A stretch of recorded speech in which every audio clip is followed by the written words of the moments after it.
Hey everyone, let's talk about one of my absolute favorite features in Swift, property observers. Seriously, if you've ever wanted to write code that's cleaner, more reactive, and just smarter about how it handles data changes, you're gonna love this. Let's dive right in. So picture this, because you've probably been there. You've got a variable, right? Maybe it's a score in a game. Every time that score changes, you need to update a label on the screen. The classic way to do this, you'd have to manually call some update score label function every single time you touch that score. And you know what happens? You miss one, just one, and bam, you've got a bug. So the big question is, how do we make that update happen automatically at exactly the right moment every single time? Well, thankfully, Swift has this super elegant built-in solution for us called property observers. The best way to think about them is like little watchdogs or spies that you can attach directly to your properties. They just sit there, and the moment a property's value is about to change or has just changed, they spring into action and run your code. It's awesome.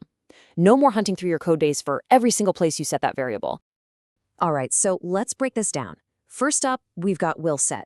This one is all about peeking into the future. Seriously, think of it like your own personal crystal ball for your properties. It tells you what's about to happen. Okay, so the key thing with willSet is all about the timing. It runs right before the new value is actually saved. And inside this little code block, Swift handily gives you the incoming value. It's available through a default parameter called, you guessed it, newValue. This is perfect for stuff like logging what's about to change, or maybe getting another part of your UI ready for the update. Okay, so if willSet is our crystal ball for the future, then its partner didSet is like our historian. It's all about looking at the past. This is the code that kicks in after the change has already happened. So didSet runs the second that new value is locked in and stored. And because of that timing, this is where you're going to put your UI update logic most of the time. And here's the cool part.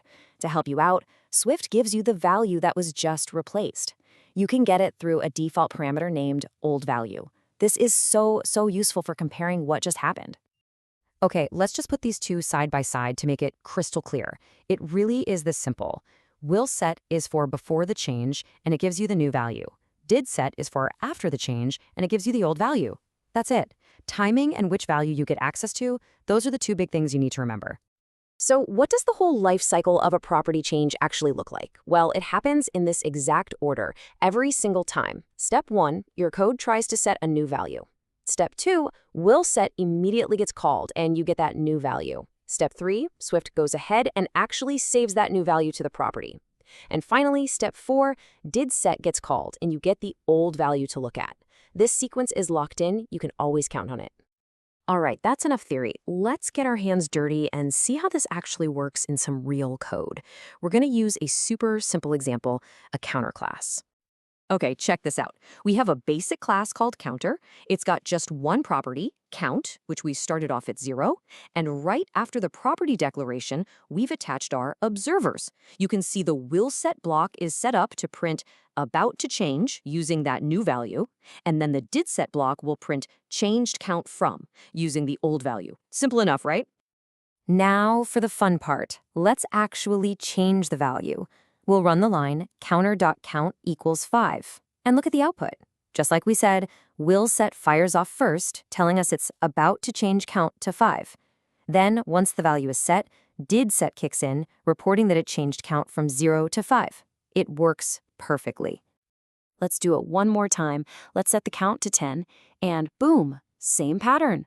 willSet fires, telling us it's about to change to 10, then didSet fires. But check this out. This is the important part. Notice what old value is this time. It's 5. That's the value from our last step. This really shows you how these observers are always aware of the property's most recent state. It's pretty cool. Okay, so now that you've seen it in action, let's just quickly recap the most important rules you need to remember so you can start using these effectively in your own code. So here's your quick cheat sheet. Rule 1, willSet is before, didSet is after. Got it? Rule 2, you don't have to declare them. Swift just gives you new value and old value for free. And rule 3, and this one is really important, these observers only work on stored properties, the variables that actually hold a piece of data. They don't work on computed properties, which are just calculating a value when you ask for it. That's a key distinction.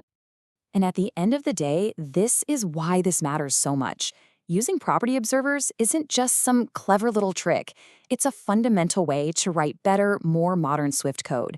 Your code becomes more reactive, way cleaner, and it just makes your intentions as a developer so much clearer to anyone who reads it.